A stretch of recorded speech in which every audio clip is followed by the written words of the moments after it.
Bobby! Bobby, open up, it's Terry! Bobby! Go away. Open the door! What do you want? Bobby, come on, we're doing court like half an hour ago, get up!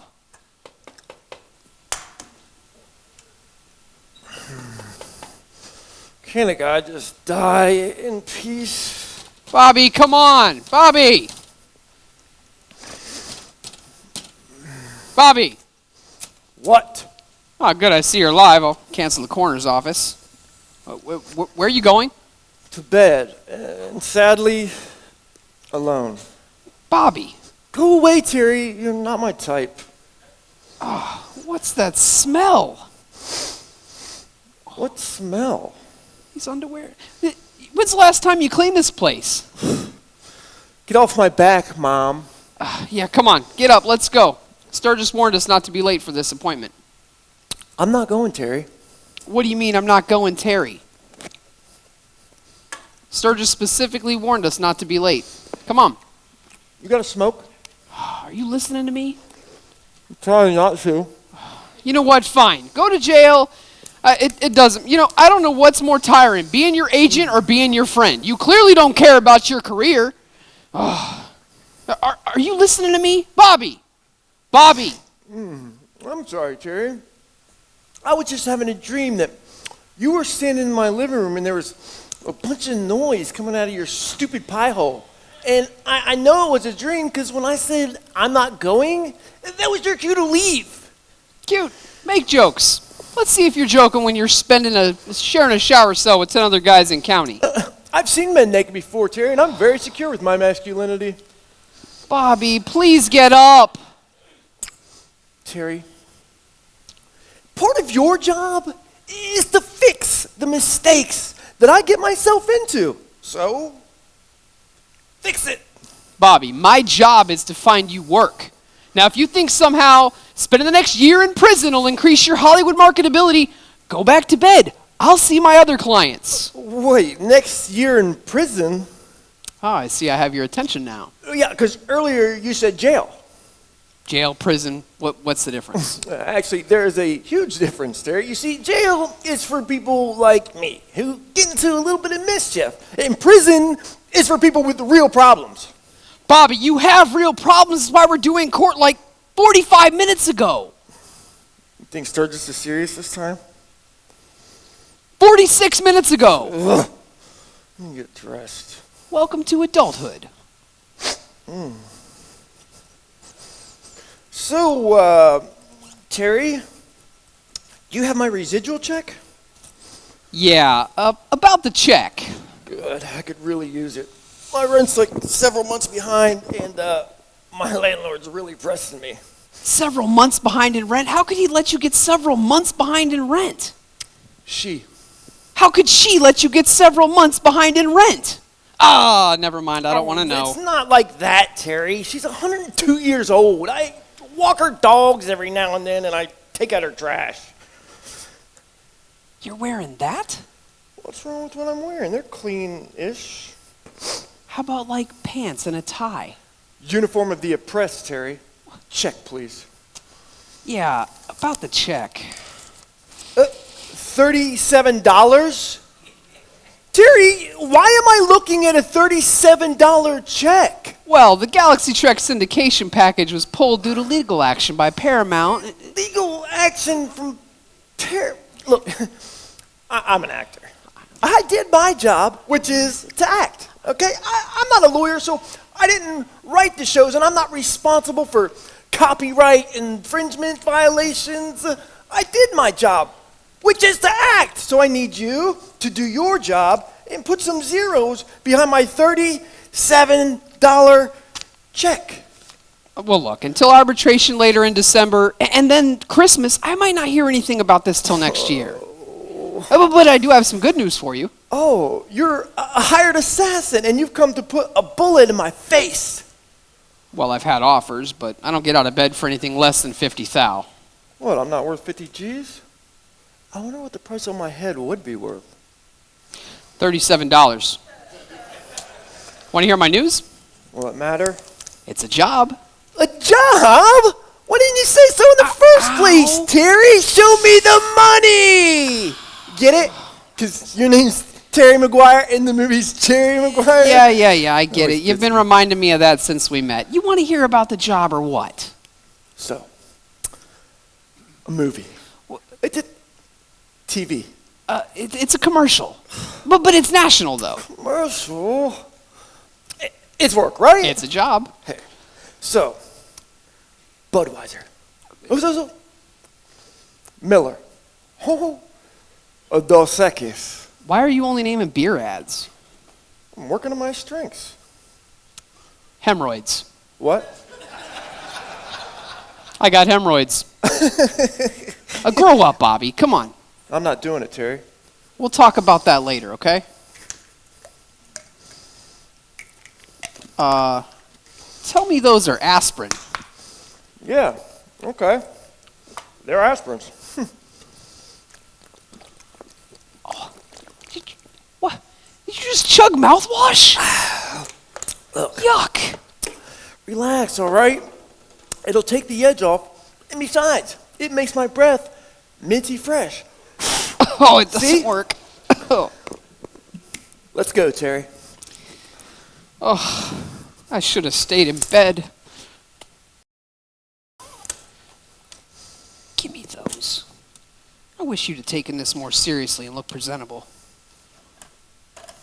Look, Terry, I refuse to conform to the man's expectation of what is or isn't presentable. The man, who are you right now?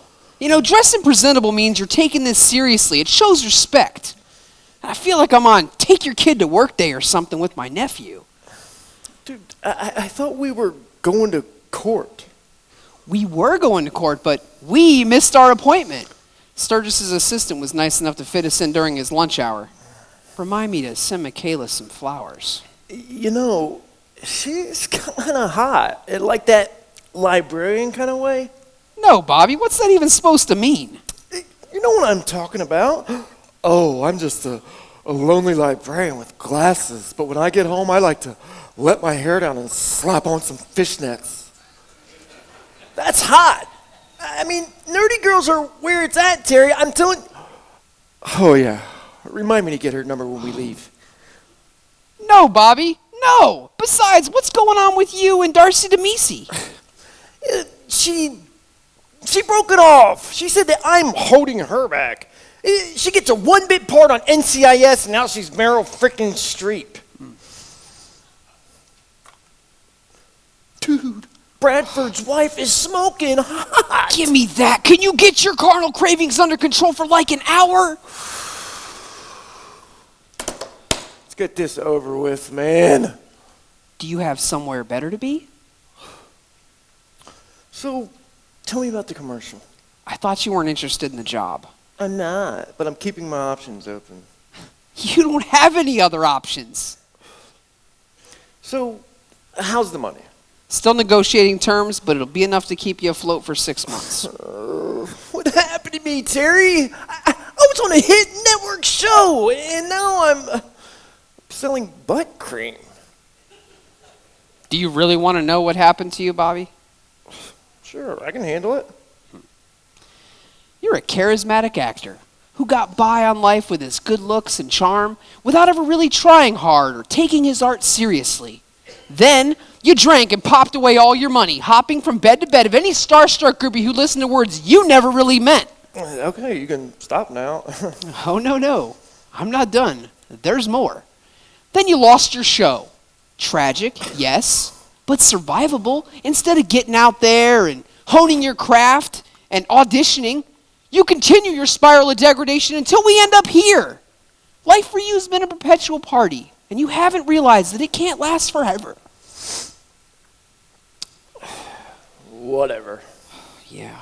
No, you know what? Do you know just how hard it is to be me? Come off it, Bobby. What's hard about being you? Well, yeah, you're right. It's pretty sweet being me. Whoa. This just all of a sudden kicked in. What kicked in? Talk to me, Bobby. What kicked in? My Xannies. Xanax? When did you take Xanax? Back at my apartment? No. You told me those were aspirin. No. You said, please tell me those are aspirins. So I said, okay, they're aspirins. Oh, holy crap, Bobby! Sturgis is gonna be here like any minute! Here comes the judge. Order in the court, because here comes the judge. Get over here and sit down. Put your head down. Oh, God, Terry, that really hurt. Put these on. I'll tell him you're sick or something. Man, you are selfish. This is always about you. You never think about what this does to me, what this does to my reputation. I'm here sticking my neck out for you, and you're already trying to pick out a cell for jail.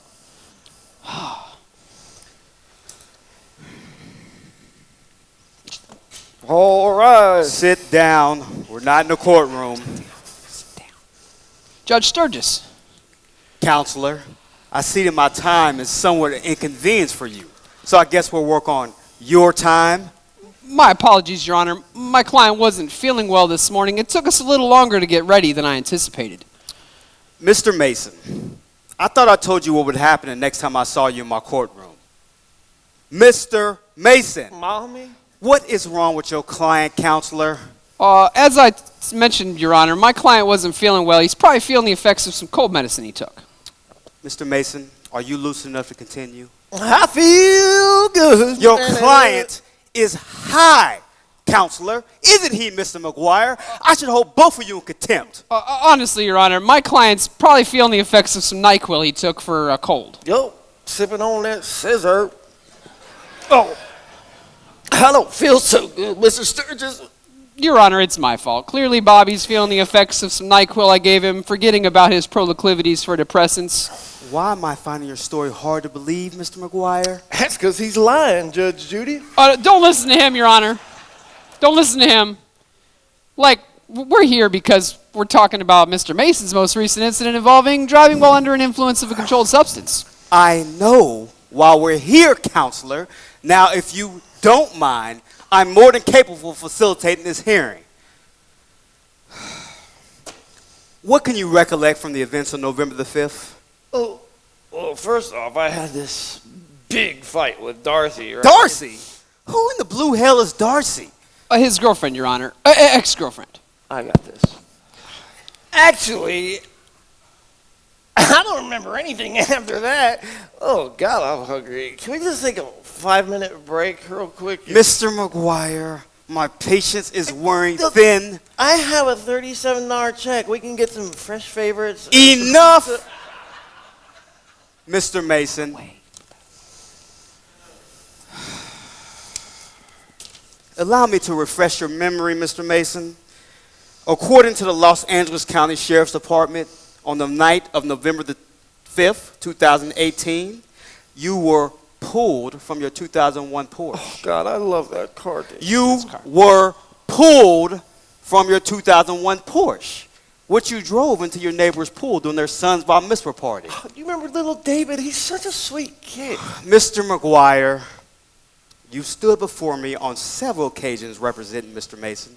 What number does this make this hearing? 4, Your Honor. 4. My records indicate that you've been Mr. Mason's personal agent for 19 years.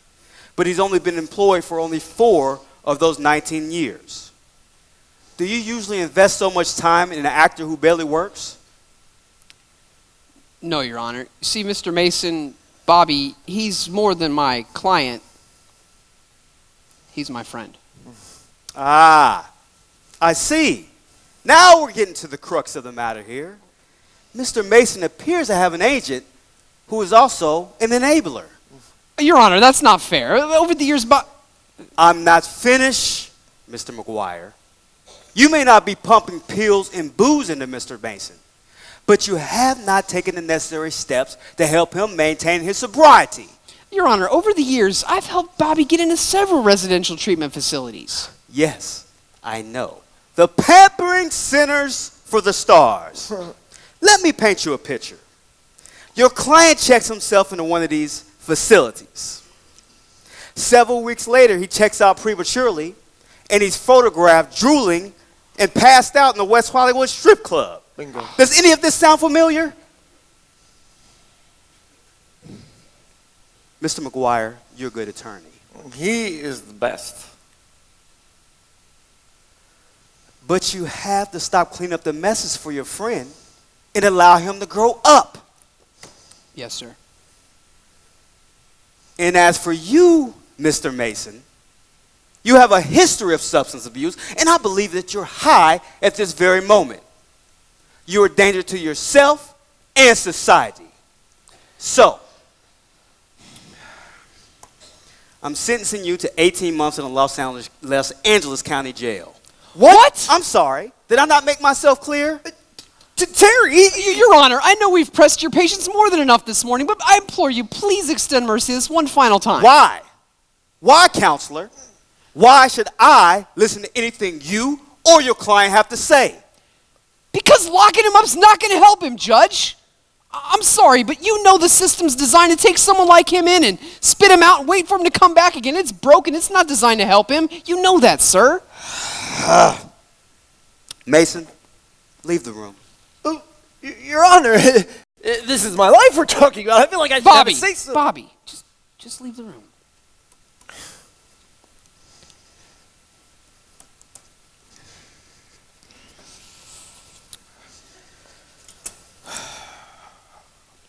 You know, that was a cheap shot by appealing to my long-standing advocacy for prison reform. Well, Your Honor, I've done my research. I know that 30 years ago we were sentencing Los Angeles crack addicts underneath prisons. Those people needed compassion, not imprisonment. Instead, we sent an entire generation of people through the system's revolving door. And now, the opioid epidemic has this country under siege. Drug addiction's no longer just in the inner cities. It's in the farmlands. It's in the suburbs. It's in the hills of West Virginia. But I think this time we have a chance to get this thing right. So what are you asking, counselor?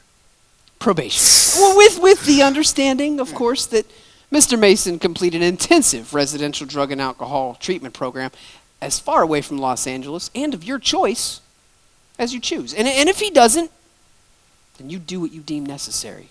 And you're okay with this? If it'll help my friend, then yes. Then how do you think your client will react? At this point, I don't think that matters. All right, bring him back in. Thank you, Your Honor.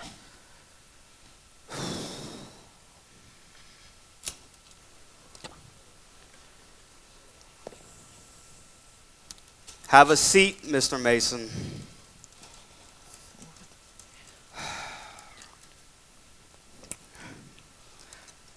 Every fiber in my being is telling me not to cut you some slack. So, I'm sentencing you to an intensive residential drug and rehab center. Glendale Center? Well, that's great. You know, Charlie Sheen actually told me that they put marshmallows inside their Jell-O. No, Mr. Mason, not in L.A. Oh, well, Malibu. Oh, Palmdale. Oh, Santa Barbara. Cosmos, Cosmos. Ohio. No. No, I can't go to Ohio. No, you see, Judge, I'm from Ohio. I know that. I've done my research. Judge, you're being unreasonable. Unreasonable? I would rather see you go to jail so you can feel the indignation that I have for you at this moment. So, I think the words that you should be saying is, thank you, Your Honor. I will do my best to comply by your decision, Your Honor. I will get my life in order, Your Honor. Instead, all I hear is complaints and ingratitude. Your Honor, my client does want to thank you, and he will comply by the judge's order, and he will get his life back in order. And I'd also like to add, Your Honor. Mr. Mason, this is the last time that I ever want to see you in my courtroom. Unless, by some bizarre circumstance, I'm officiating your wedding. Do I make myself clear? Good. You will complete this 2-month residency program in Cosmos, Ohio. Failure to complete this program or to comply by my wishes will result in a 2-year maximum sentence in the Chino Correctional Institution. Earlier you said 18 months in the county. Look at it as added motivation, baby.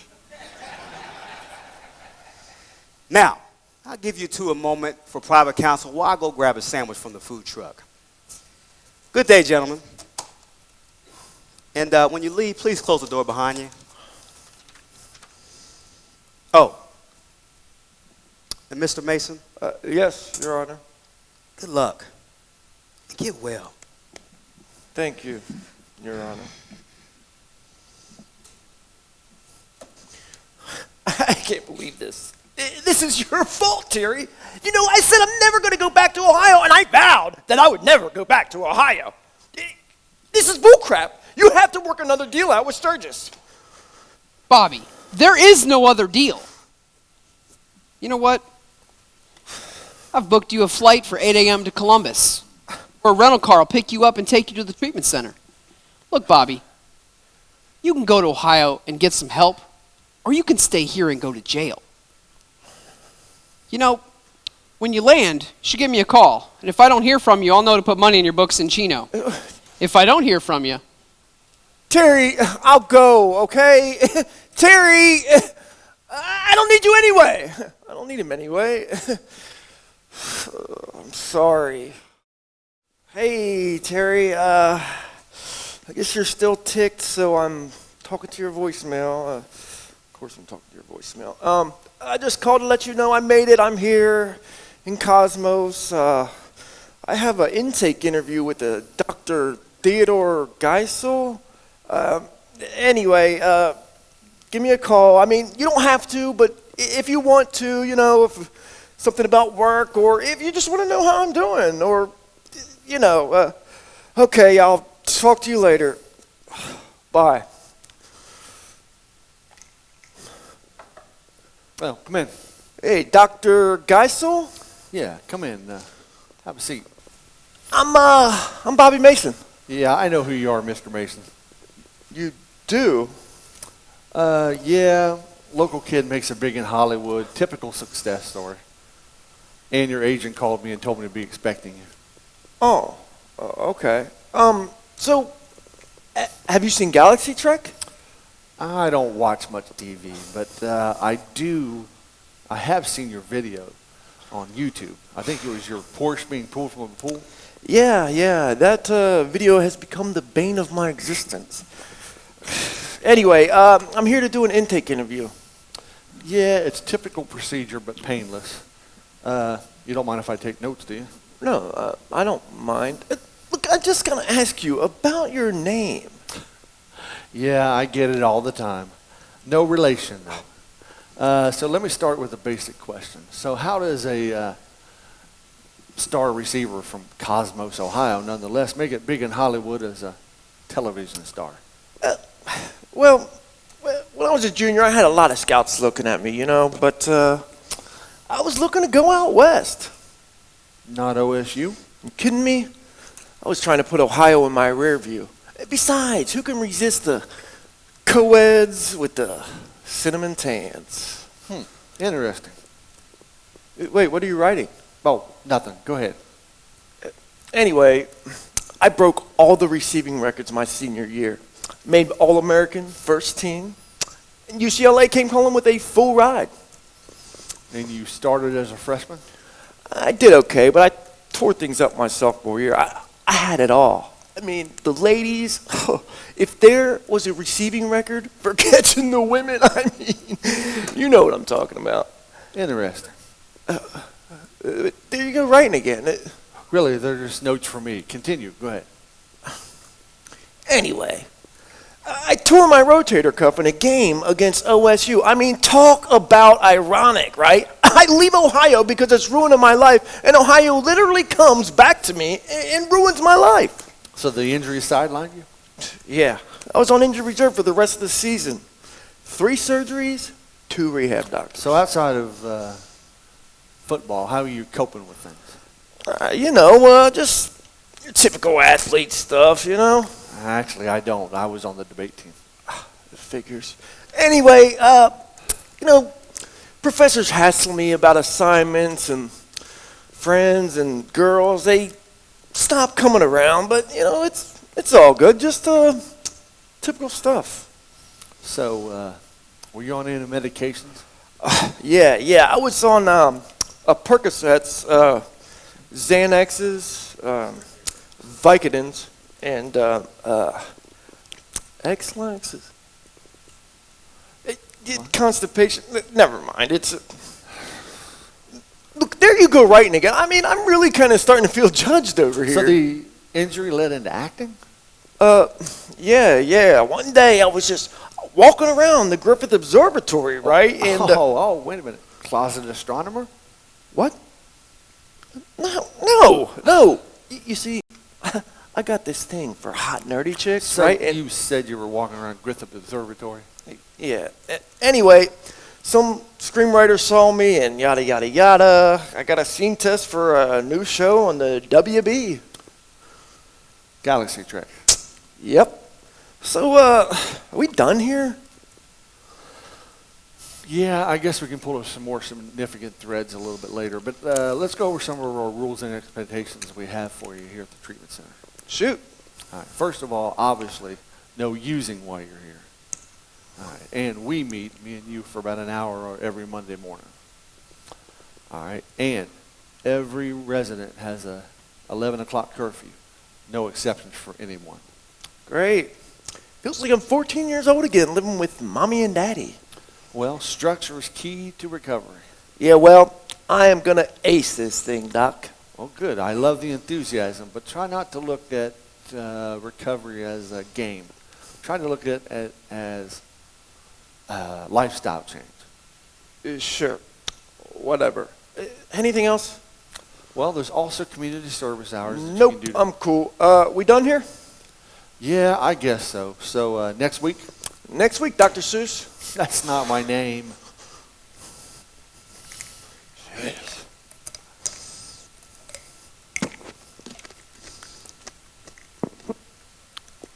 You got to bring that phone.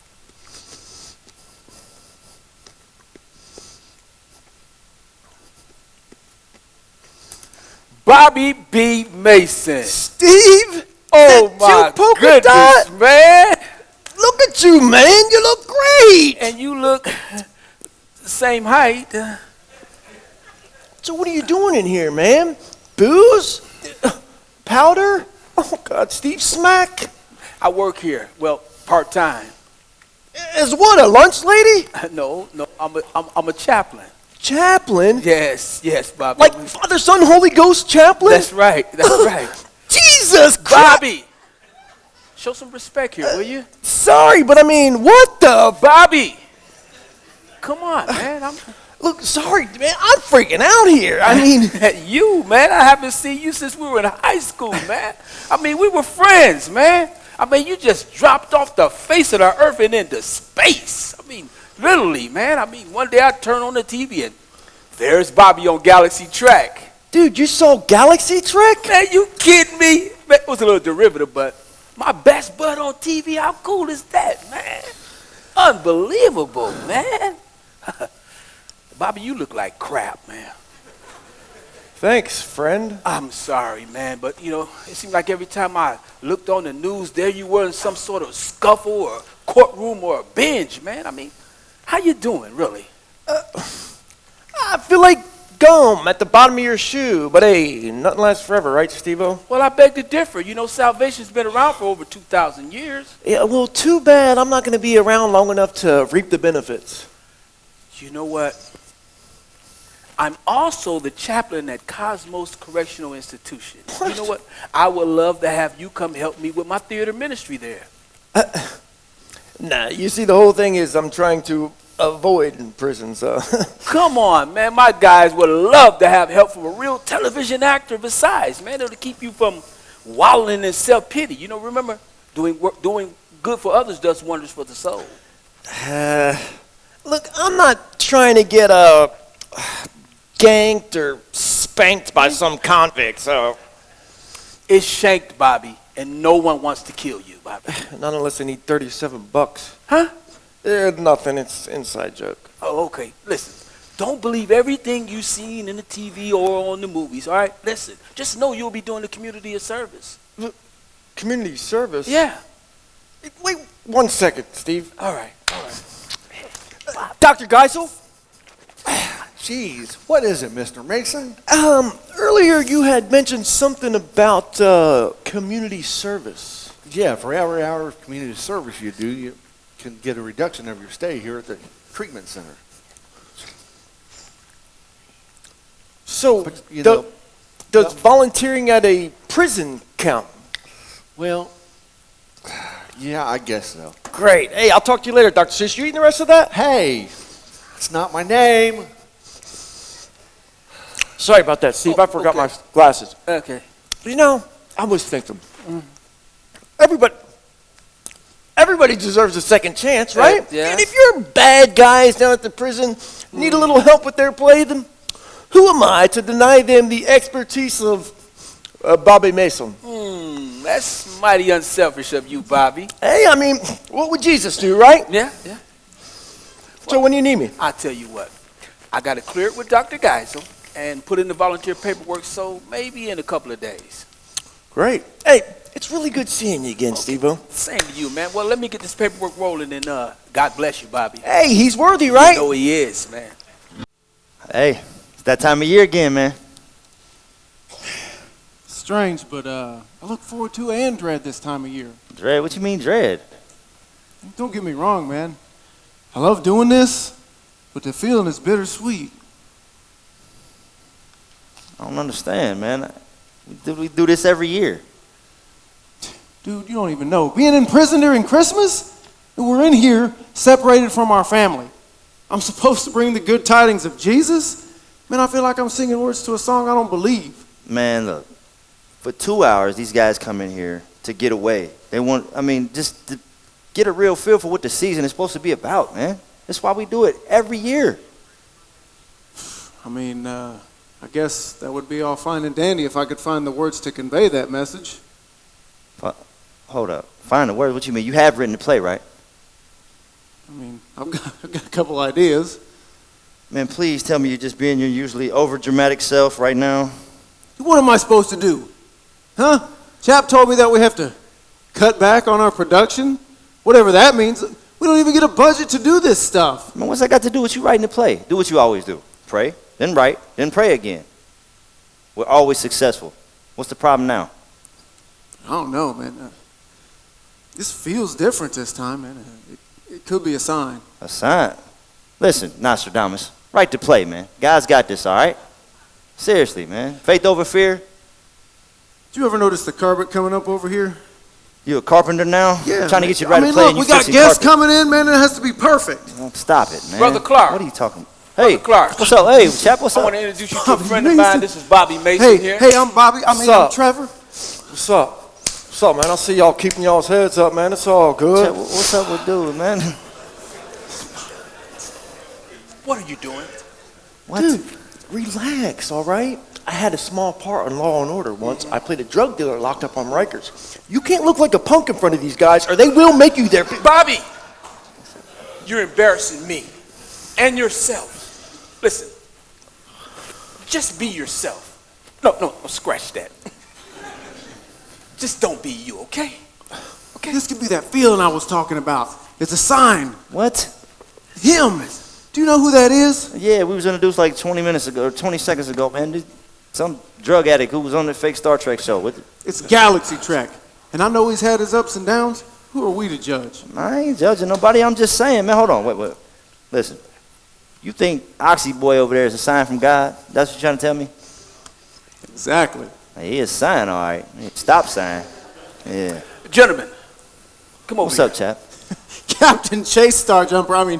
Bobby Mason. Look, I'm a huge Galaxy Trek fan. Oh, well, thank you. Wait. Can you say it just one time for me? I don't know. Come on, Mr. Mason, please. Just one time. I won't ask again, please. What are you talking about? Bobby's catchphrase from Galaxy Trek. Nobody wants to hear that. I mean... Yes, he's right. Nobody wants to hear that. Seriously. Okay. Let the man be. Look, I mean, if Mr. Anderson really wants to hear it, I mean, let's kick some asteroids. Yes, thank you so much, Captain. It's been a long time. Yeah, it has been. What? I said it has been a really long time. Oh, I thought you were saying. Listen, I've studied every episode. I've sneaked dialogue from the show into my plays once in a while. It seems nobody can stop him. What's that? I said it seems nobody can top him. Best playwright we got here. Oh, I thought you were saying. Look, I've always had a question about episode 7. Episode 7? Yeah, episode 7. Twinkle, twinkle, little star jumper. That show was terrible. That right there! It's like you're mocking me. I mean, Pay no attention to Evan. He's not really a sci-fi fan. Anyway, in episode 7, you were shrunk down by an infanto ray. I'm sorry, man. It's my allergies. look, I don't really remember all the episodes. Guys. The reason I brought Bobby here is to help you guys with the theater ministry. You know, Bobby's been an actor for almost 20 years, and he even directed a couple of episodes in Galaxy Track. Only the best episodes. Hey, you guys carry on. I'll be right back. Warden Utley, Morning, Steve. how you doing? Just out doing my rounds. Thought I'd stop by and check up on you down here. Okay, what makes you think you need to check on things down here? Well, you know, there's always something. After all, this is prison. I'm aware of that. Oh, Infraction Jackson on the loose. Who? C.O. Jackson, he's always writing people up for stupid rule infractions. Tito? Tito. That's Tito Jackson. I went to high school with that guy. Hold on, you mean like Tito Jackson from the Jackson 5? His mama named him Tito? Yeah. His mom thought Tito was cute and an underrated talent amongst his brothers. I'll be right back, guys. Bobby, this is Warden Utley. Warden Utley, this is my friend Bobby. Nice to meet you. Well. Tito Jackson. Long time no see. Well, it's kind of hard not to see, but. Mason? Wait a minute. You two know each other? We all went to high school together, Warden. Look at you, man. You look fit. Yeah, I try to stay in shape. Well, I guess a pear is a shape. So how's that new job that you on? Was it a TV show? What's it called? Galaxy Trek. Yeah, it was canceled a few years back, but I feel like you knew that, Dorito Jackson. Well, it only ran for what, 3 years? Sad. So how's your new role as a has-been actor? Hey, let me ask you, are you always in character? Ooh, that was cold. Oh, that's funny because your mama likes it. Hey, fellas, we did this all throughout high school. They're just joking, Warden. Trust me, Warden. He don't want none of this. That's funny. Your mama never said that. Ooh, they about to hit. Bro. I know they about to go. They Officer about Jackson, to go. enough. What? What will he be doing while he's here? Bobby's going to be helping out with the Christmas play for a few weeks. Not another prison play. Steve, I mean, Chaplain Polk thought that your guys could use a little bit of my expertise. Yes, I'm quite familiar with your expertise, and apparently driving is not one of them. Stupid YouTube. Listen, Mr. Mason, I appreciate you volunteering around here. I really do. But I spoke to Steve earlier. Yes, you did. And we're scaling back on things around here. We've got more pressing issues to contend with. Like Anderson, is that shirt tail untucked? Seems like top flight security is one of them there, Warden. Listen, this is not Hollywood, Mr. Mason, okay? These men are not in here because they stole bubblegum. This is prison.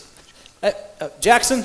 Do I make myself clear? Yeah, man. Respect the badge. Okay. Jackson, excuse me, man. I ain't trying to be funny, man, but that's more like a patch. Is that sewed on? What you Oh, no. iron that? What? How did you get that on there? Looks more embroidered than anything. Officer Jackson, get over here. Listen, Steve, like I told you before, limited production on this play, Yes, okay? yes. All right. Hey, Nathan. Excuse me? That's Warden Utley. U-T... L-E-Y, you don't need no alibi. You Utley. You Utley.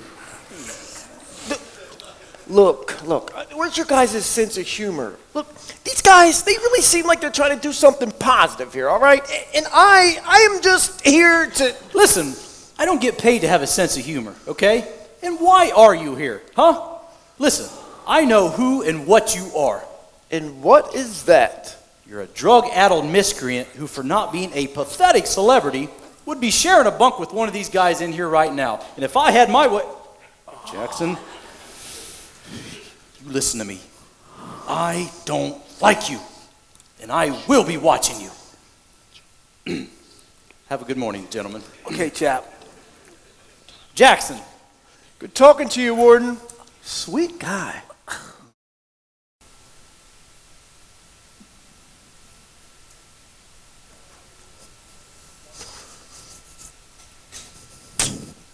Hey, Cat, where's the hat? Mr. Mason, have a seat. Or if you like to, you can lay down.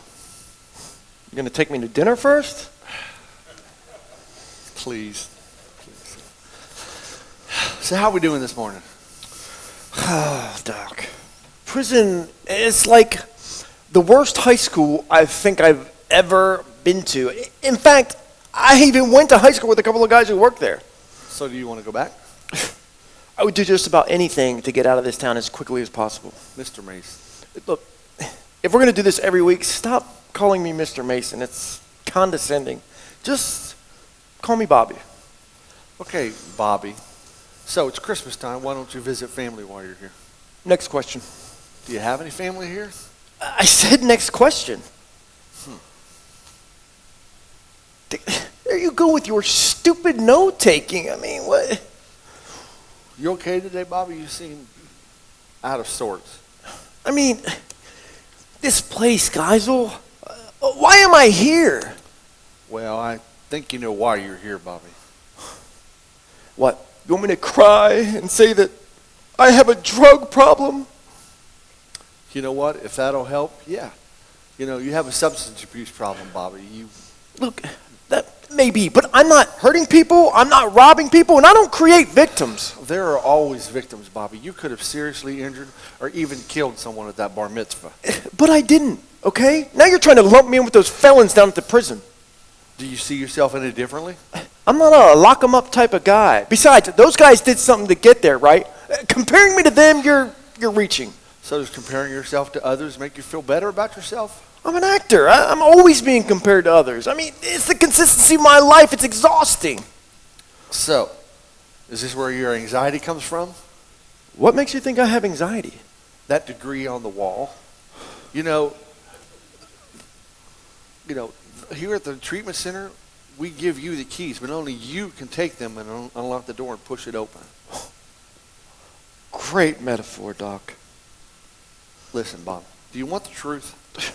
Why does everyone feel they have to just eviscerate me with their observations? You will never find true peace until you stop running from your past. What is that, psychoanalyzing 101? Tell me, Horton, who or what am I running from? I don't know, Bobby. I'm a doctor, not a mind reader. But what I have seen is a man who is willing to work with people he feels is beneath him just so he can prematurely skirt out of town without dealing with these issues that brought him to here in the first place. Am I close? I don't want to be here. Well, you know what? That's obvious. But you know what? You are here. So while you're here, what are you going to do about it? You're going to keep going down the same path you've been taking for 20 years? How's that been working out for you? You don't know anything about me. That's not my job either. My job is to help you find out more about you. What type of circular double-speak psychobabble is that? Make sure that you know about you. So, let me ask you then, who are you? I'm an actor. No, acting is what you do. Who are you? That is, unless who you are is an actor. What? Listen, Bobby, you're out of control. You act as if you have it all together, but being home is affecting you. You act as if you're okay. As a matter of fact, you know what? You act all the time. So when are you going to drop the character and start dealing with your crap? Forget this noise. I'm out of here. Where are you going? Running to California? You know what's waiting for you there. Prison, right? What? You didn't think your agent didn't tell me why you were really here in the first place? You know what, Bobby? You're right. I don't know much about you. But you know what? I have a feeling a lot of people don't know a lot about you, and you prefer it that way. Yeah, well, getting close to people is overrated. Okay, fine. I'll play along. Because you're right, I don't want to be here. And this isn't my home any more than L.A. So what about your parents? What, Terry didn't tell you? No family information. Oh, my dad left my mom and me when I was 6. That must have been tough. Not really. He was a drunken tool who terrified me. Slapped me around a little bit, but hey, it's better than hitting my mom, right? So he never hit your mother? No, he said it wasn't right to hit a woman. But perfectly fine to smack around a kid, though, huh? Anyway, he left and it was just my mom and me. So, did you have very many boyfriends after your father left? You asking if my mother was a whore? No, I'm sorry. I wasn't insinuating that at all. I apologize. But she must have been lonely.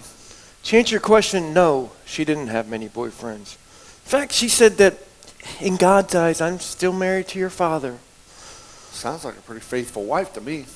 That's what I thought too, until one day I came home from school early and her manager's leaving out of the side door. Well, now that doesn't mean... Bobby, Please, Doc, I saw it with my own eyes. She's sitting there crying, snapping green beans into the sink, and next thing you know, I almost grabbed the bat because I thought that creep hurt her. Then she said that they'd been seeing each other for a while, and she broke it off because she felt guilty. Well, people get lonely, Bob. Not her, though. I mean, what happened to the in God's eyes crap? But you wanted her to be with your father, right? No. I mean, yeah. I don't know. What kid doesn't want their parents together? But you hate your dad. I guess. I mean, he's my dad. I just wanted my dad.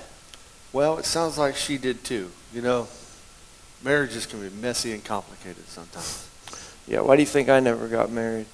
You know, my mother always said that when a person fails at their commitments, it's because they're not strong enough. That's a pretty difficult standard to uphold. Maybe, but it's true. I mean, my father couldn't stop drinking and return home because he wasn't strong enough. And my mother, she couldn't stay true to her vows because she wasn't strong enough. You really don't believe that, do you? I saw my parents as weak. So let me ask, do you hold yourself to the same standard that you have for others? You know what? Never mind. We'll come on back to that later. Go ahead. Tell me some more. Anyway, fast forward to my freshman year in college. We got crushed by USC, 32-7. I had 4 drops that game. Anyway, I was walking off the field, and there he was. So how did you feel? How did I feel? I just wanted to rip the guy's head off. But I mean, at the same time, I wanted to hug my dad. So did you? No, I do remember yelling a few choice words at him, though. What'd he say? Nothing. He didn't say anything. It was like the quieter he got, the madder I got. And then finally he said, "I'm sorry." And that might not seem like much to some people, but to me it was huge. But I just ignored him and walked off the field. So that was it? No, afterwards, I had a shower and some brutal interviews. And then there he was. He offered to buy me lunch with the promise of explaining himself. Lunch led to dinner, and we agreed to meet the next week for breakfast. So he lived in Los Angeles? Yeah. Yeah, he had a small electric repair and installation shop. Apparently the guy was a math whiz, and he even tutored me my freshman year. I got a B+. You know what? Sounds like a pretty happily ever after story. No, Doc. Nothing in my life is ever neat and wrapped with a bow. Things were okay for the next year. He even talked to my mom on the phone every now and then. So she never remarried? No. I think I turned her away from that incident with her manager. Plus, she still loved my dad. I especially knew when he got liver cancer. She came from Ohio out to LA and took him back, and she took care of him until, well, you know. You know what, Bobby? If you sift through the pain, there's a beautiful story there. You kidding me? My mother died shortly afterwards of what was surely a broken heart.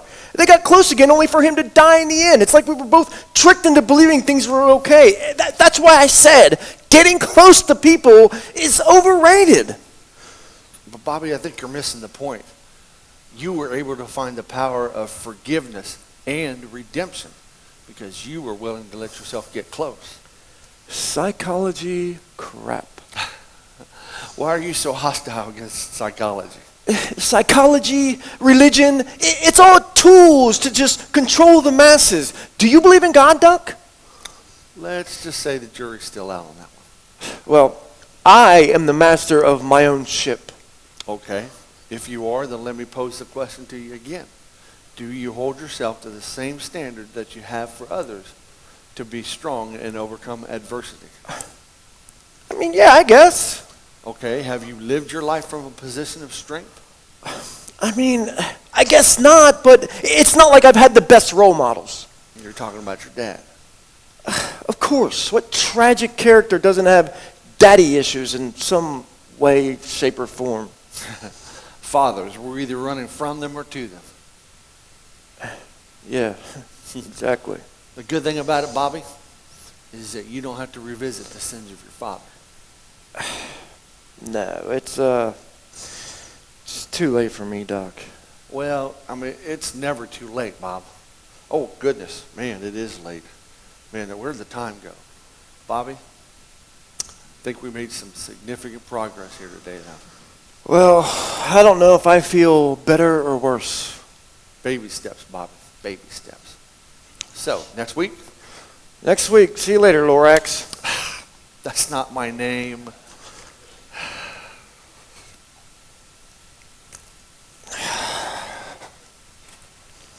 Hey, Robert, you ready to go? Hey, I'm ready when you are, Pastor Polk. Let's go. All right, guys.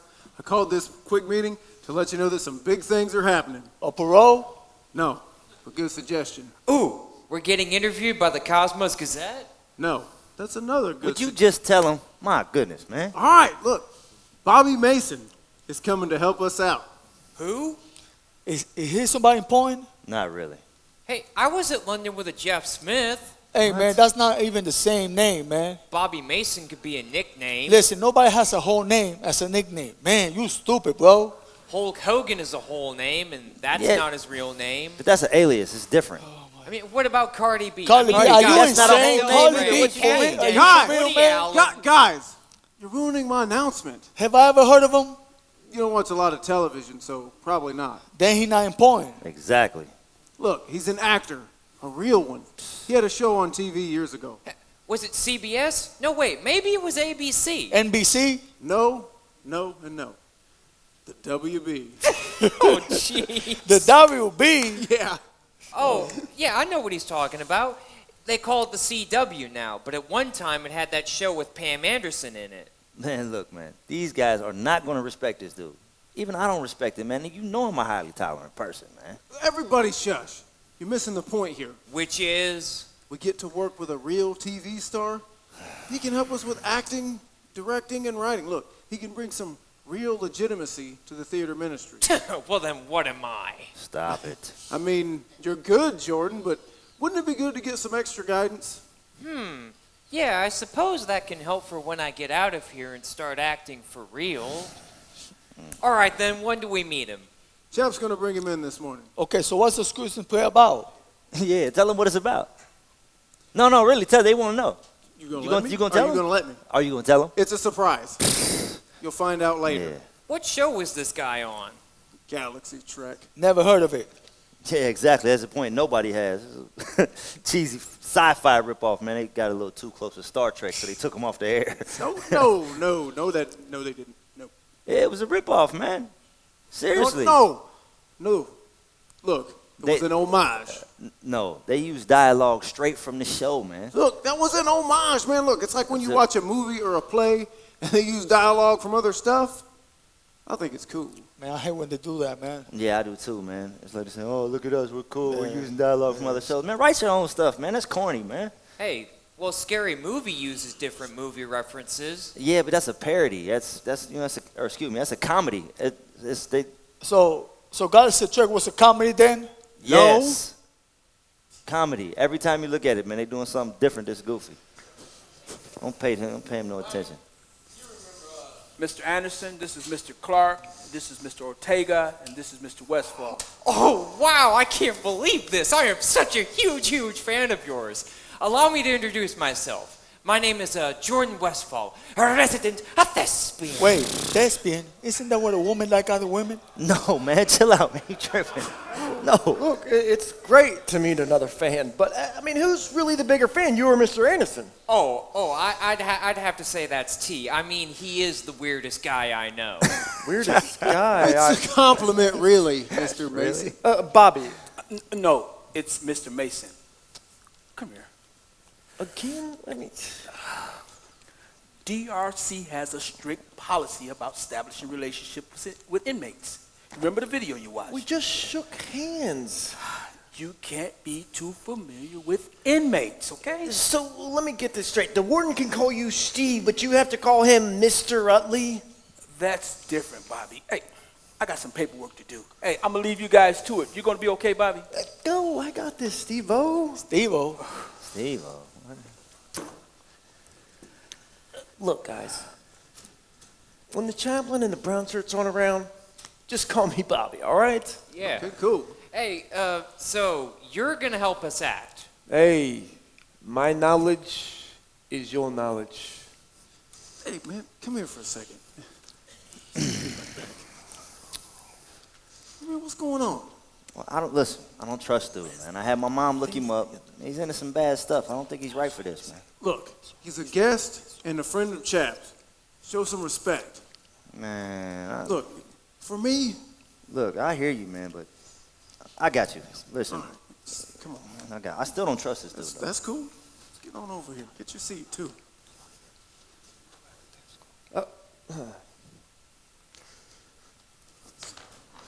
Dude, man. So, you guys got any big ideas for the play? Yeah, I got a couple of ideas I'm, tossing around. Well, let me have them. Okay, the first one is about a diner.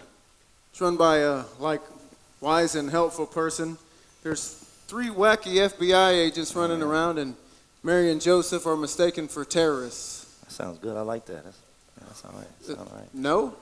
Okay, well, the second one is what I call a reality play. It's like Big Brother, and the audience gets to vote off the cast members. Yeah, that sounds real good. I like that. Yeah.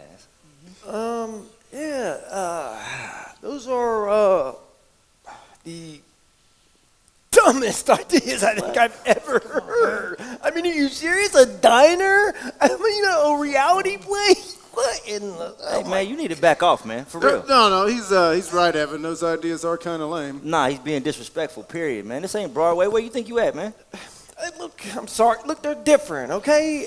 Why don't you just do one of those manger plays where you quote scripture? I mean, why are you making it so difficult on yourself? Listen, man, my dude's a little eclectic, okay? Mr. Mason.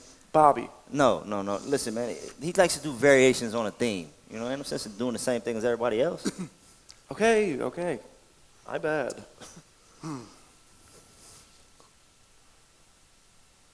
I got it! What? And please, don't tell me it's a variation of A Christmas Carol. Hey, man. No, Chill out, man. wait. We already did that. Believe me, you would have loved it. It was huge. Look, you remember episode 53? Dude, do you have a wife or a girlfriend or something? Hey, man, she's even worse than him. She's in the zombie movies. I guess there's someone for everyone. Look, episode 53, Birthday Invasion, remember? The Reynards traveled back in time to kill Chase Starjumper before he's born. Hold up, man. Isn't that a plot for Terminator 2? Yeah, man. Hey, listen, this show was terrible. They used scenes from everything. They used a whole scene from The Matrix. That's crazy. That was an homage. Rip off. Jeez. Look, pretend like I remember what you're talking about. How can you not remember your shows? Look, anyway, we can do a Galaxy Trek play. What? Yeah, we just call it Galaxy Trek. Christmas Invasion. Man, you cannot do a sci-fi Christmas play, man. That's sacrilegious, man. Hey, as long as I get the lead role. Man, that's even more sacrilegious. No, just hear me out. What if Jesus were never born? No miracles, no hope, no salvation. It would be the worst thing that could ever happen to humanity. Christmas can be the most joyous or the most depressing time of year, depending on your perspective. But Galaxy Trek is all about hope. We just tell the story of the hope of Jesus using your television show. You know, Geek Squad might be onto something here. What? Look, you think you can have a draft to me in about a week? Most definitely. Okay. Cool. Hey, look, as long as you guys are good, I'm going to go kick it with the chaplain, all right? You okay? Yeah. Talk to you later. All right. You know what? Mr. Mason, let me holler at you for a minute, man. Sure. Evan. Look, it's Bobby, all right? Nah, I think I'll stick with Mr. Mason. Look, you don't really like me much, do you? No, as a matter of fact, I don't. Look, I've never even done anything to you. True, but I know you're tight, man. This place is full of guys like you. And what type is that? Well, since you asked, sorry, privileged, dope fiends who come in here and think they don't have no real problems. Only people that are already in here have real problems, right? And so the whole time they're here, they live in some type of altered reality. Then they go right back home and do the exact same thing they were doing while they were here. And then you see them coming right back through the door. Yeah, well, you got that all wrong. Do I now? Okay, I got that all wrong. Well, let me see if I got this wrong. The only reason you're even in Ohio is to do some court-ordered rehab. Oh. Yeah, you didn't think anybody knew about that. It kind of got swept under the rug because you're a has-been that nobody cares about. But I had my mom look you up, man. I know what's going on, okay? So let me guess. You are the motivational one of the group. Listen, it ain't about that. It ain't about that at all, man. My dude T, he's a little weird, but he takes this serious. And I take this serious, too. You know, I don't want somebody like you coming in here messing this up, man. We got a good thing going. Matter of fact, why are you even here? It's my way to help others, or giving back, especially during the holidays. Man, miss me with that drag, man. Wait, you up to something, and I know it. You're not going to shank me, are you? Man, what? No, man. What I'm saying is, listen, if you ain't got the right intentions, don't come back. All right? If everything's on the up, then, man, hey, man, you're going to get me in trouble, man. Chill out, man. I'm just saying, if you ain't got the right, if everything's on the up, you good. We see you next week, all right? And I'm glad you didn't come in here, man. Loosen up, man. I got to get back to L.A. Hey, dude, man, I don't know what's up with him. Mason? Not now, Burrito Jackson. Oh, my God. Here we go. Here we go, man. What y'all looking at? I see at least 3 rule infractions from here. Hey, what you swearing us, bro? We ain't done 9. Oh, you talking back? That's disrespect. Up against the Come wall. on, man. You always got something to say. Hey, man, you got anything that can stab me? Man, you tripping, bro. Now, you tripping. I ain't your bro, your essay, your vato, or amigo. Hey, man, hold up, man. That's racist. I'm going to write you up. You ain't got no win. Who they going to believe, me or some cholo? I give that up, bro. It's Jesus 24/7. I told you, I'm not your bro. Hey, I'm going to go get Chip. Anderson, where is you going? I was just going to the... Man, get back over there. Hey, Jackson, I ain't did nothing. I'm going to write you up. Hey, man, I tell you what you're going to do. You're going to go straight to the hole. For what? Disrespect. Hey, shut up. All right, then. Y'all going to make me go all Kanye up in here. Now, hands behind your back. Hey, yo, T, call my mom and tell her what happened. All right. Hey, say something else. I'm going to hit you with so much pepper spray, you're going to think you a baby back rib. Y'all know how much I love my baby back ribs. Man, they go one of our best actors, man. Hey, what about me? Yeah. Mm-hmm. Okay. Yep. If you're sick, you're sick. Yeah, they'll understand. Oh, yeah. Mm-hmm. Okay. Yeah. I'll tell them. Yeah, I promise. Yep. Okay. Bye, Bobby. Bye, Bobby.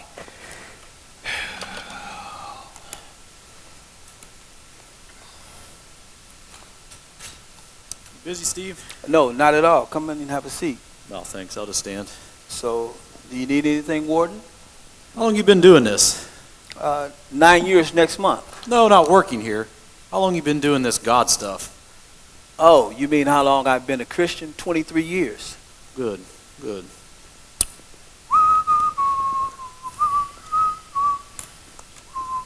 Sorry. You have your Christmas shopping done yet? Almost. Good. Dashing through the snow in a one-horse open sleigh, o'er the hills we go, laughing all the way. So, do you need something, Warden? Oh, no, I'm just hanging out down here, checking out the chapel. That's all. Okay.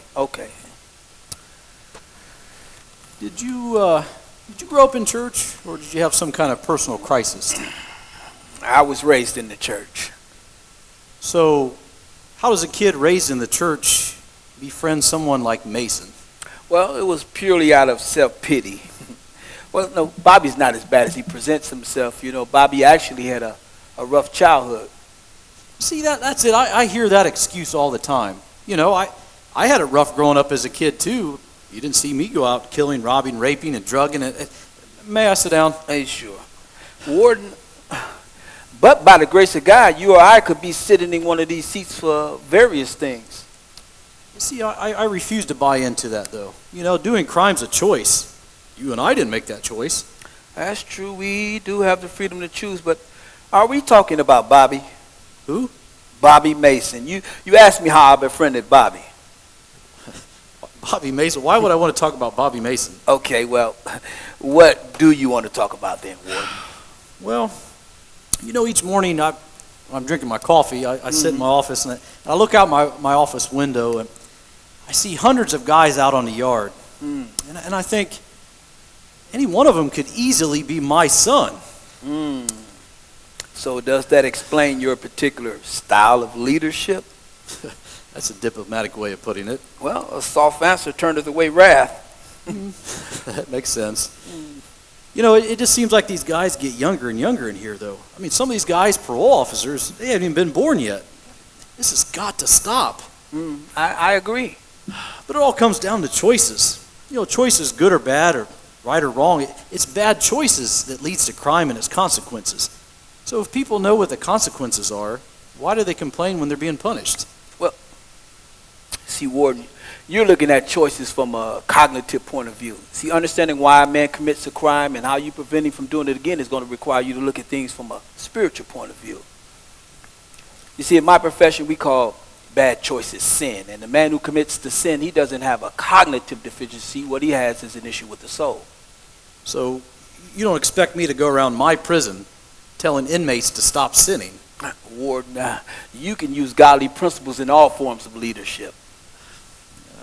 Listen, you know, when I see a man come into my office, I don't look at him for the uniform that he has on, nor his number, or the crime he's committed. What I see is someone that desperately needs salvation. And if I can get that man to understand the consequences of sin and wrong choices while he's here, then it improves his chances of being successful exponentially once he's released. Yeah, jailhouse religion. Why are you being so contrary? Because these men don't need to be coddled. You know, they need to know the cold hard facts about their actions. But don't you think they know that? For some, this is the very best time for them to find God. Well, God's not enough. I'm sorry, Steve. Where is this really coming from, Warden? Well, it's my son. You know, my wife and I, we work real hard to provide a good home for him. in a nice neighborhood so he can attend a good school, but yet he wants to skip school and shoplift and get high, and I'm just trying to save my son from ending up in here. So, you rule by a heavy hand then? I worry of the consequences if I don't. Warden, you can't treat your son as an inmate any more than you can treat any of these men as your son. But bad choices must have dire consequences. Otherwise, there's no deterrent. What about grace? You know, fortuitously, we are in a season where we were given the gift of grace. You know, due to man's sins, God had every right to punish us.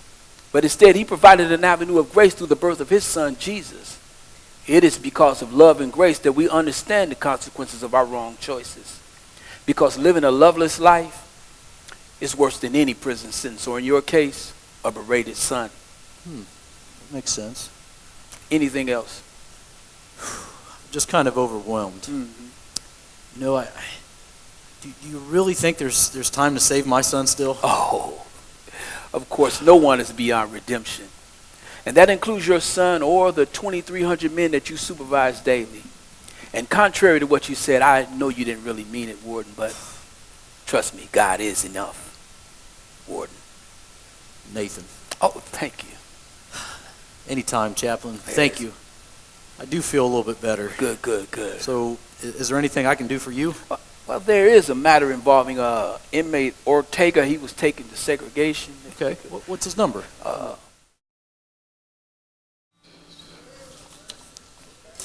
Well, we got 3 left at audition.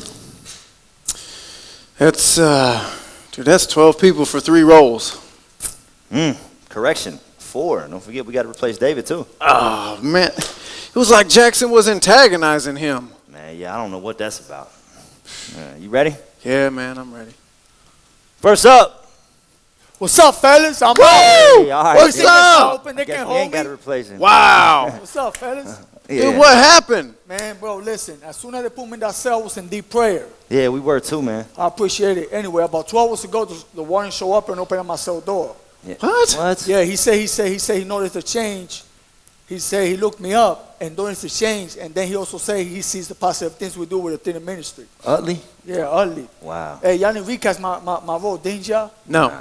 You and Jordan's roles are secure. We're getting ready to do the last 3 characters right now. That's cool, because I don't even know what's the place about. Man, I tell you, you probably take off running. Can we get to the auditions? Whatever. Come on. First up, let's go. Fellas. Hey, what's up, brother? Can I get your name? Ryan Boone. Oh, okay. You said that like I'm supposed to know you. Okay, Ryan, tell us a little about yourself. Well, I just come from Lorraine about a month ago. I'm doing 7 years, but I'm on a file for judicial in 3.5. Have you ever acted before? I did some stuff in middle school. In middle school? How old are you? Do you have anything prepared for your audition? I got a piece from something I wrote. Oh, you write too? Yeah, I do a little everything. Okay, let's go then. Do you know who I am? I own this block. So you and your crew best step off. Did he just say step off? Best step off. I got this burner that's ready to dispense some. Wait, I always forget this part. I got this burner that's ready. Oh yeah, I got this burner that's ready to dispense some street justice. Because I'm the judge, jury, and executioner. And scene. You wrote that? Every word. And you're admitting that? Thank you for trying out, Ryan. We'll let you know next week if you got the part. Well, thanks for letting me try out. I got some time to do, and I just want to do God's will. I've been running from God ever since high school. Now here I am. This has got to stop. I just want to do the opposite of everything I've done before. Hey, the theater ministry is a start. Well, thanks again. Hey, I like him. Seriously. All right, look. He wasn't the best actor, but at least he was brave enough to audition with something he wrote. Are you trying to convince me or you? I can direct acting, but but I can't direct a man's conviction. That man has conviction. Yeah, okay. Hey, you're the director. Whatever. Next guy, E. Next. ¿Qué es esto? Ah, Mike. Esto que usted traen para acá. Nah, I don't know. What's up? This is for the play, right? Yeah, were you expecting something else? Nah, this is cool. Heard about the play and I'm looking to get involved. Okay, were you called to be here? Huh? Called? Yeah, No. pass it. I'm just trying to get out of the block. That's what we got. Okay, do you know what we do here? Plays and stuff, right? Plays and stuff. Yeah. Plays and stuff. Look, this group is a ministry, not an inmate activity. Is there really a difference? Yes, there is. What we try to do here is give people hope, spread joy, and share the gospel. We take this seriously. Do you understand? I guess. Look, I got 4 months till I go see the board, and I'm just trying to stay out of the way. So basically, you want to be surrounded by positive people who are doing something positive. Yeah, you can say that. Look, I'm not all that religious, but I see what you guys are trying to do here, and I think it's really cool. There's so much stuff I could be doing, but if being here keeps me from being out there, then I'll help in any way I can.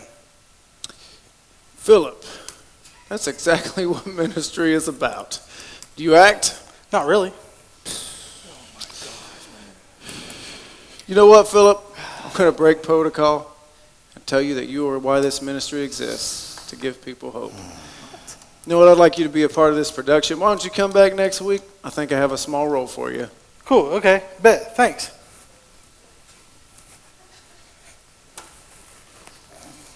I don't understand you, man.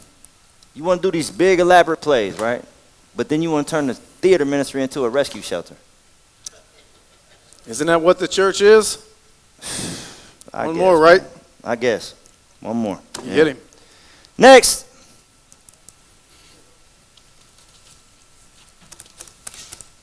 Before we even start, I'm going to be real with you. I just want to get involved in any way I can. Really? Why? I've been off of drugs for almost 2 years. I got high on the streets. I got high in prison. And if my past is any indication of my future, I'll go out and use again. You know you don't have to. I know, but something clicked. You guys did a play a couple years ago, and my old bunkie was in it, Cap City. Cap City? Yeah, Damon Reed from Columbus. Oh, okay. I remember Damon. Yeah. That's him. Anyway, he was in a program like me. He told me he was in one of y'all's plays. Man, he used to come back and study a script like daily. He did pretty well. Yeah, he did. We knew each other on the streets. He was just as messed up as me, so I know where he came from. Anyway, he started talking about Jesus and all this other stuff he was picking up from you guys. Wow, seemed like he got the message, huh? He made sure I got it too. He got me to start studying with him, going to the chapel, and all that. Damon? Damon. This changed his life. Well, helped change him. Now I have my own walk with God, and I'm clean. If these plays could help Damon and me, then I want to help someone else. So, can you act? Man, I've been playing a role my whole life. You put me in, then I'll show you who I really am.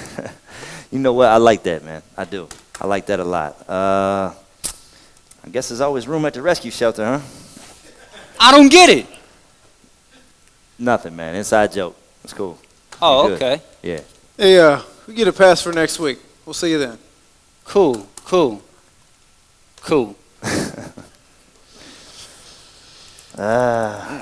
Well. That's it. Yeah, I guess that's it, man. I got it. Yeah. I hear you. It's good. Hey, Yeah. so are we done? Yeah, that does it, man. Hey, I like this batch the most. I'm satisfied if you are, man. You know, I mean, but seriously though, a sci-fi Christmas play? Look, Bobby Galaxy liked Trek? it. Bobby liked it. Man, okay, of course Bobby liked it. It's all about him. You'd like it if it was about you too, but listen. Look, what? Don't forget, man. The play is about Jesus. It's not about Bobby. Exactly. Dude, come on, man. You don't trust me? All of this is serving a higher purpose. Oh, yeah, I forgot. Yeah, it was a sign from God, huh? Exactly. Man, T done lost his mind. I know, he going crazy. Yeah, man. That's crazy. Gentlemen. Hey, what's up, chap? What's up, chap? Look upset, man. I got a bit of rough news, bad news, guys. What's up, man?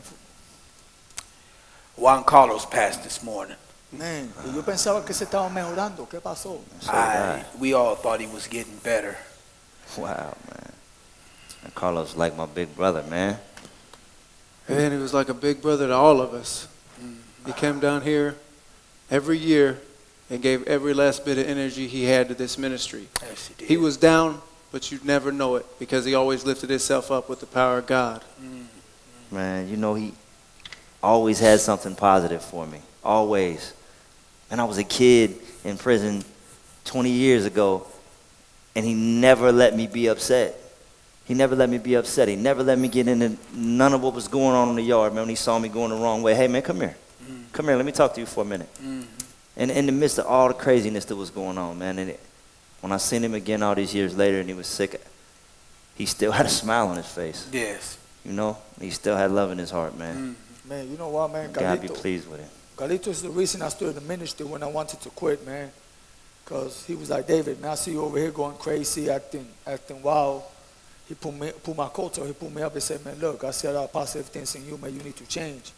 And I give thanks to him because of him I changed, man. I changed my way, and it hurts me a lot that he passed. You know, it's like somebody grab a knife and stab me right on my heart, and I'm going to miss you, but I love you with my heart. Love him too. You know, I had an opportunity to watch grace fall upon him and watch him walk in grace. You know, he epitomized what this religion is all about, you know, redemption. And so we can trust that he's in a better place with God right now. Hey, gives us some extra purpose to do this play, right, guys? Yeah, no doubt. Okay. Que descanse en paz, tu cuerpo descanse en paz. Te quiero mucho, mi hermano. Hasta luego.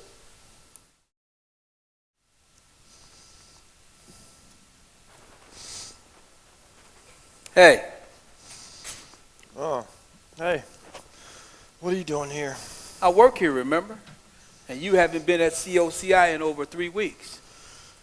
Yeah, well, one of your orderlies found my stash of pills. They limited my movement for the next 2 weeks, and they took my good days. Good days? Good days. So that's the only reason you were helping my ministry is for good days? Wow. Same old Bobby. Just when I thought we were getting through to you, the minute things don't go your way, you just turn and run. Be careful, you're starting to sound like old Dr. Seuss in there. Grow up and cut the crap, Bobby. Pastor Polk, your language. I'm serious, Bobby. Well, I'm sick of everybody wanting me to pick at scabs. You want me to admit that I have a problem? Fine. Ladies and gentlemen, Bobby Mason, former television star, is a pathetic loser with a pill and alcohol addiction. There, you happy? Now get off my back. No, I'm not happy. Your addictions in your past don't have to be the totality of your life. There's so much more inside of you. Really, Steve? Then please tell me what it is, because right now, ending it all wouldn't seem like such a bad idea. I haven't even seen my agent in a month. I don't even know if I have a life to return to when I get home. Some friend. Well, you did tell me that you two didn't leave on the best of terms. You know, relationships, we can wear one another out. Maybe you just needed some time. You know, I've been your friend since we were like 6. So what am I, chopped liver here now? Come on, Steve, I didn't mean that. No need to explain. I got something for you. Listen, when God gets involved, you're never alone. Come here. I love you, man. Merry Christmas.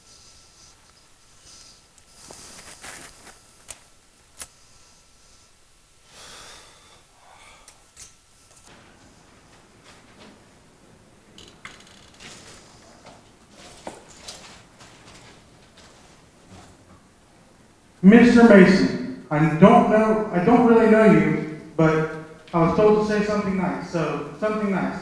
P.S. Keep your head up. Philip. Mr. Mason, at the beginning of a journey, the light at the end of the tunnel may appear to be the size of a pinhead, but it is light. That light is hope. So spend each day with purpose until that light floods your being. By the way, I'm Ryan. Bobby, I'm playing your character from Galaxy Trek, and I was told he never gave up. So don't you give up. All the best, Jordan.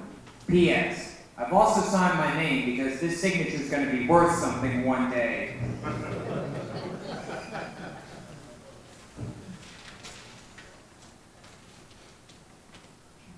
Bobby, when I was sent to the hole, one of my prayers was, Lord, show me who I really am so I can comfort your will. The second prayer was, what is your purpose for me? The answer to my prayer, release me from the dungeon. Guys, that's His will for you. Vaya con Dios, David.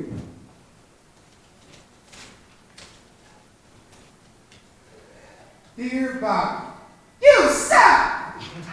Love Tina.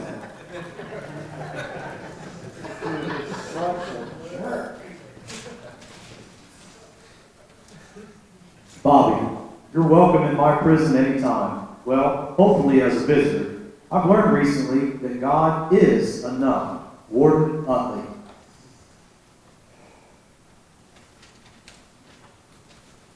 Bobby, Dr. Geisel told me that due to some stuff in your past, you may not think relationships are worth it. The best relationship you can have is the one with our Father in heaven. Reach out. He's waiting. Merry Christmas, Steve. Bobby, I know what it's like to take one step forward, then fall 3 steps back. Addiction is not something you can fake your way through. It takes work. Always remember, with God, all things are possible. There is no dishonor in surrendering to the one greater than you. God bless. Gary.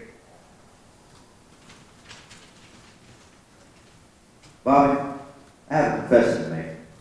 My hostility towards you was due to things I saw in my own behavior. I mean, I was always running from my past, but wherever I went, there I was. I learned it. Your windshield is much larger than the rearview mirror for a reason. No man is a failure who has friends. You've got a lot of them here, Bobby. Don't forget. Stay blessed. Evan. Peace.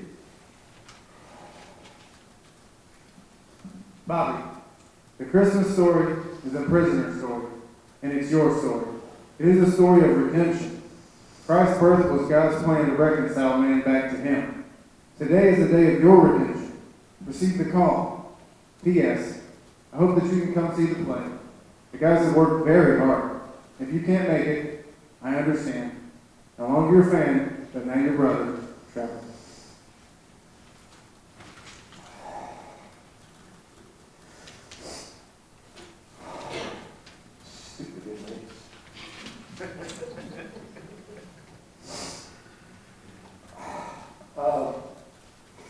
God,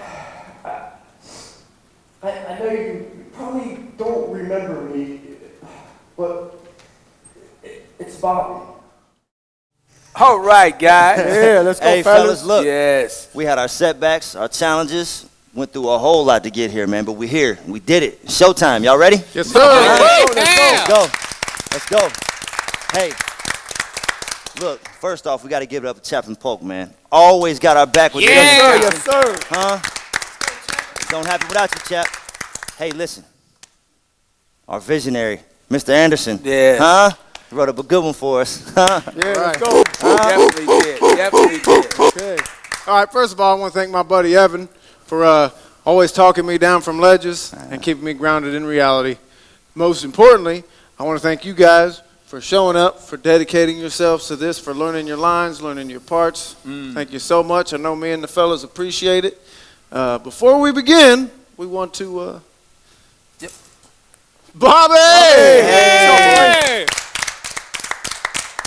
You guys got room for one more? Hey, good to see you, Bobby. Good to see you. Bobby, thank you so much for coming. I sure hope we do your show justice. Look, you are beyond talented enough to do a phenomenal play. And look, I really want to thank you guys for your letters. Through them, God was able to do so much for me. But enough about me. Hey, pray us in, Steve-O. It'd be my pleasure. Let us bow our heads and have a moment of silence. Heavenly and most righteous Father, we dedicate this play to you and your people. May someone's life be forever changed by what is happening tonight. We pray this in your son's name, Jesus, and all of us say, Amen. Jordan, give the call. Let's kick some asteroids. Hey! Yeah. Yes! Mr. Quark, prepare to take the helm. I'll be in my ready room. It's Aye. been a long shift. Aye, Captain. The fact that humans require 6 hours sleep fascinates me. A good night's sleep is one of the few pleasures humans enjoy. I do not understand. While you sleep, you are in a semi-unconscious state, unable to contribute any energy whatsoever to daily tasks. The practice seems wasteful. You have a lot to learn about humans, Mr. Quark. It appears so, Captain. Captain, sensors picking up cloaking signature 1,500 meters from a starboard bow. Shields up! Captain, we're being hailed. Officer Sledge, open a channel. Captain Starjumper. Mog, you are in violation of Andromeda Alliance of America's Neutral Space Treaty. Please reverse course and return to your sector of origin. Reynards do not acknowledge your Space Federation. We would rather die than accept your AAA insignia on our starcraft. Membership in AAA does have its benefits. For example... Enough of your human organizations. We will leave your sector immediately. Captain, the Reynard vessel is preparing for warp.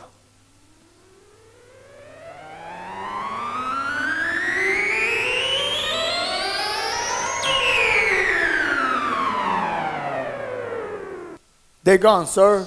Track that vessel, Officer Sledge. Aye. Sensors indicate Helix warp engine trail from the Venus vessel.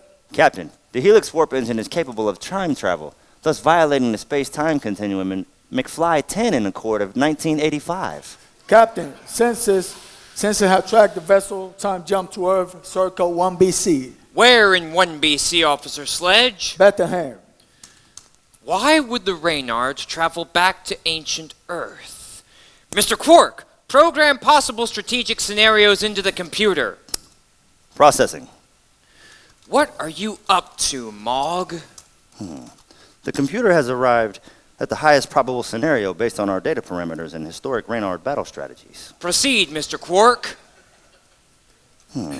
According to ancient Earth fables, a child deity was born during this period in this place. If you're referring to Jesus, people from Earth consider him a savior for all of humanity. Actually, Captain, many civilizations throughout the galaxy have their own version of deities who would redeem a destitute population's moral condition. The Jesus birth story is not unique. Well, I believe that the Jesus story is unique. However, the question remains, why would the Reynards be concerned with Jesus? Inputting. Yes. The computer hypothesizes a possible assassination attempt of the Jesus child. However, it is unclear as to how the killing of this child would affect the space-time continuum. Killing Jesus would be the most catastrophic event in all of mankind.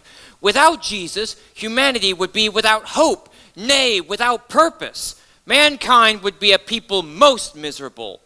Officer Sledge, are we able to tag along on the Reynard vessel's time warp signature?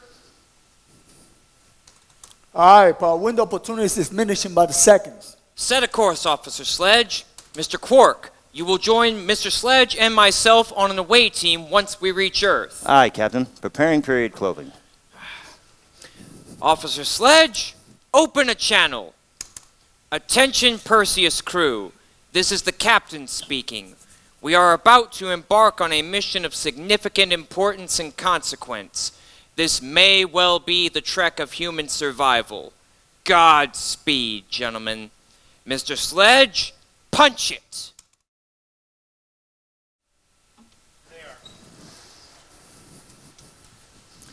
My sensors indicated 3 Reynolds have passed this one moments ago. The hit signature is still strong.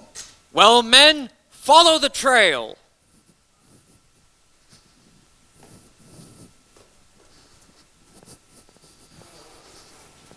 These humans clothing whom you've commandeered said that they were following a star to see the child. Yes, Captain. They are traveling with metallic discs and pungent odors. I wonder what the purpose of their cargo was. It seems to be some sort of ritual. The visitors bear gifts. Strange. Yes, these humans are strange indeed. Captain, what is the purpose of killing this child? I have studied human custom and history, and this Jesus deity is a great figure of influence, And civilizations were built by these teachings, as conflict brought those very civilizations to rubble. If we could just eliminate this unifier, the humans will become weak and unprincipled. The lack of unification will make them easier to conquer. That's an ingenious plan, Captain, but I feel a renewed purpose in our mission.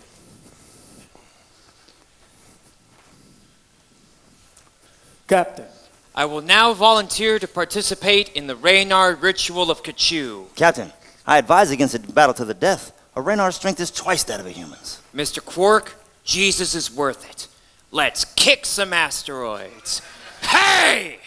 Captain Starjumper. That's right, Mog, and I've come to challenge you to Kachu. Crush his puny head, Captain. For what purpose do you wish to challenge me, human? Call it a moral crusade. You fail to see the opportunity that affords us, Starjumper. If together we kill this Jesus deity, we could present ourselves to these primitives as God. Over my dead body. Permission to kill, Captain. Not if you're willing to die first, human. Captain, it seems that your method to resolve this conflict runs contrary to the mythos of the Jesus child. How so, Quark? The birth of Jesus was a joyous event. On this very night, a child was born who will grow to be these people's Prince of Peace, Savior, Counselor, and Redeemer. Sir, I disagree with the commander. We should eliminate the Reynolds immediately. No, I have a better plan. Beware, Captain, the human is attacking. You know, this is actually very nice. What is this? It's a hug.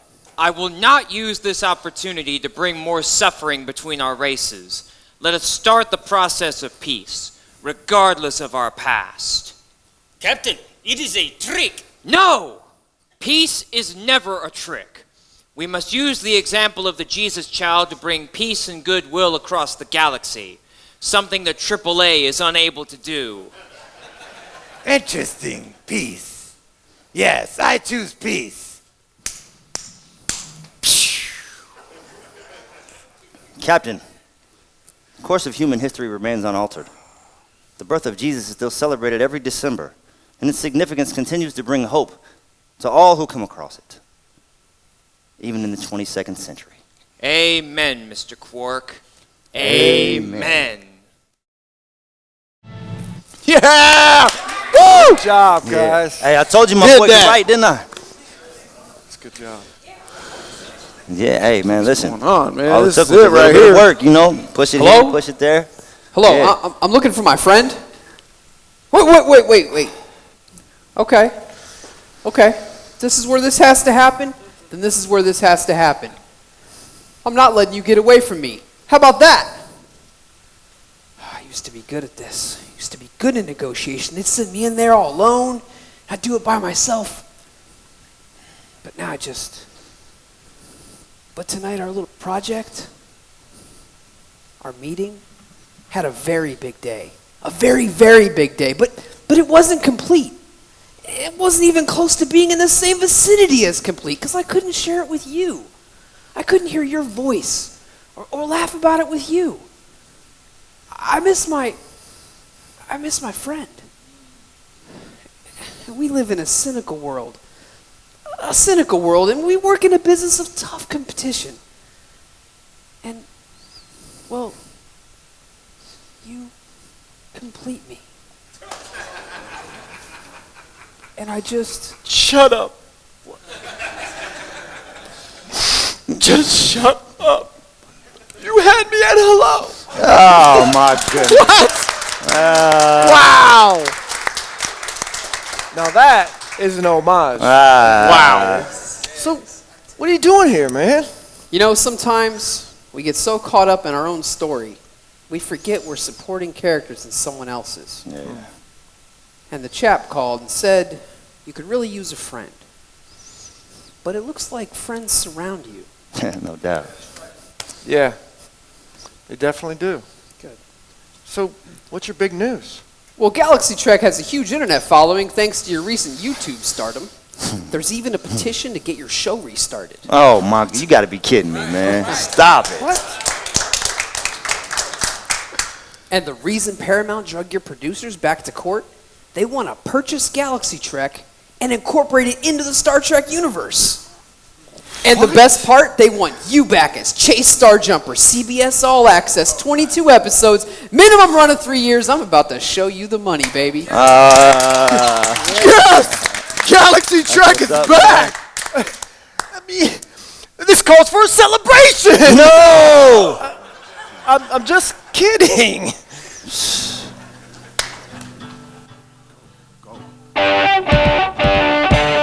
Playing the role of Judge Bradford Sturgis, a director and producer of Not Another Prison Play, your curtain call MC, Andre Davis.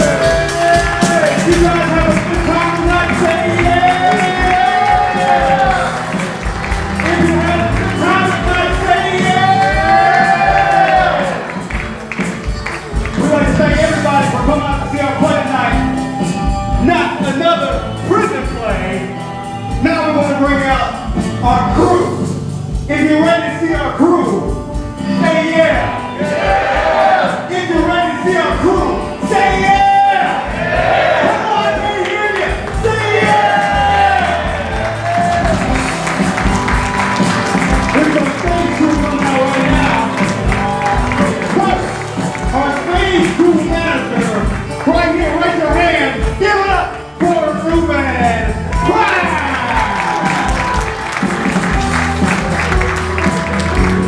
Hey, right next to him, give it up for Charles.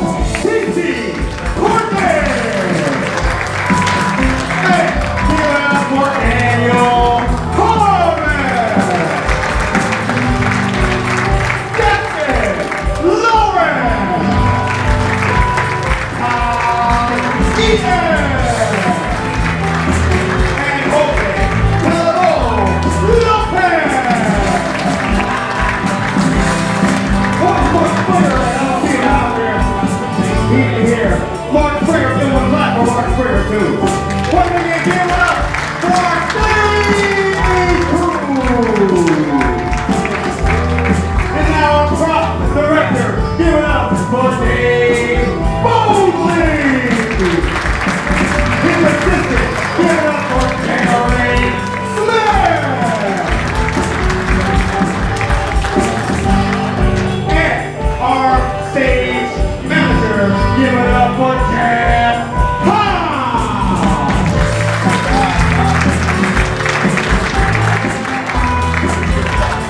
Now, our technical director, first, right here for the door, give it up for Pat O'Donnell. And the director comes to the booth, bring those lights up for me.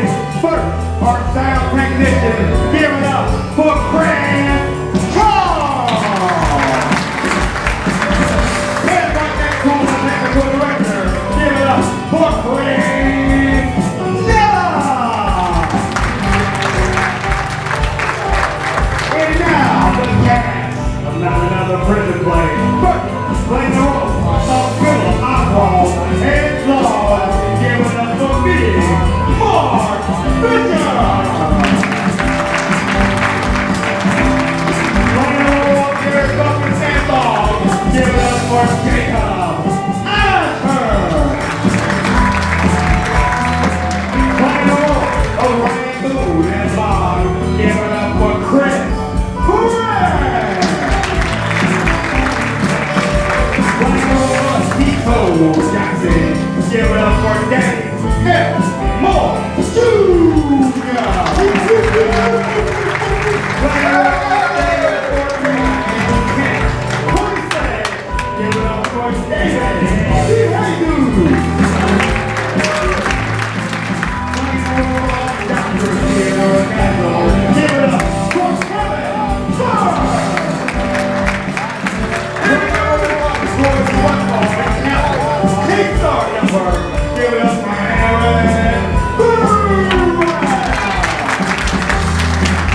And playing the role of Roy Nathan Hussey, give it up for Captain Jackson.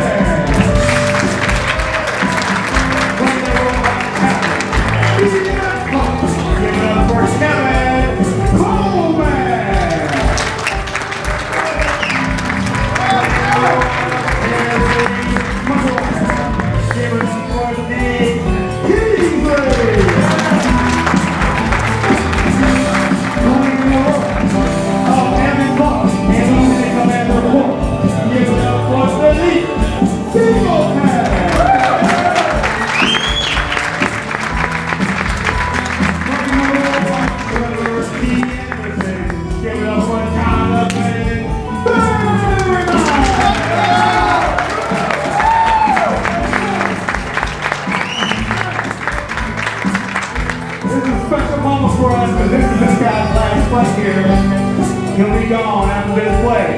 So I want you to give it up for our star of the play, playing the role of Bobby Mason. Give it up for Bob Davidson!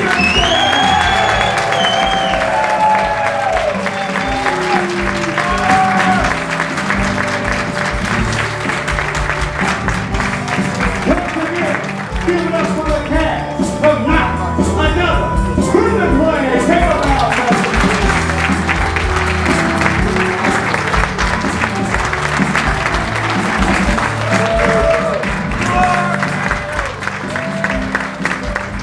And now, please direct your attention to the rear of the house. Our kid musicians, first on electric guitar and lead. Give it up for Matthew Strong.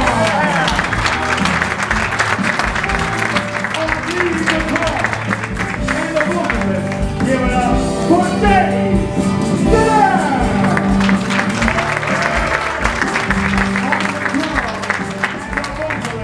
Give it up for Derek Collins! On the bass guitar, give it up for Nehemiah Williams!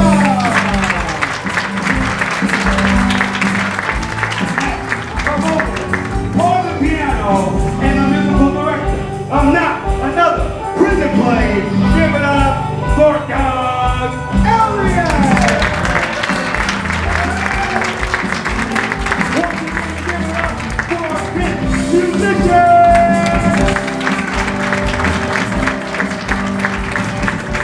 Also, give it up for our fallen comrade we pay special tribute to here tonight. Give it up for Carlos Montez!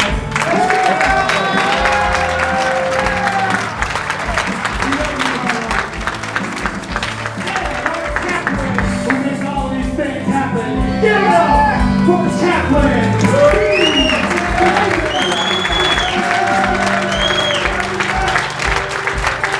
And the co-director of Not Another Prison Play, co-producer as well, and the writer!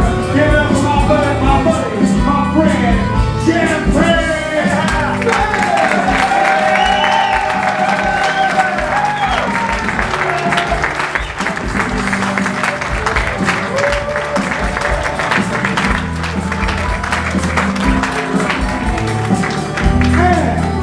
Last but certainly not least, Chad. Help me out with this.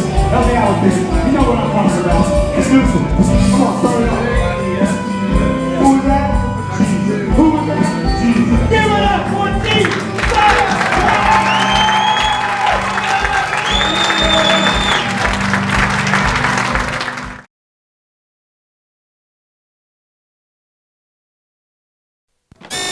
Mr. Cork, inform me when the shields drop to 50%. On my mark, plot a course for Gamma 104 ramming speed. Attention Perseus crew, brace for impact. Cut. That's 30 people. Awesome job. Great to have you back, Bobby. Great to be back. Hi, I'm Bobby Mason. You may remember me as Captain Chase Starjumper from Galaxy Trek. It's been a while since I've sat in that chair, but I don't miss the 10-hour days of shifting and total discomfort. Well, I'm back in the chair, and I've come prepared with this. Cushy Tushy. Cushy Tushy is the doctor-recommended hemorrhoid cream that cools and soothes while giving me the ability to trek through the galaxy in total comfort.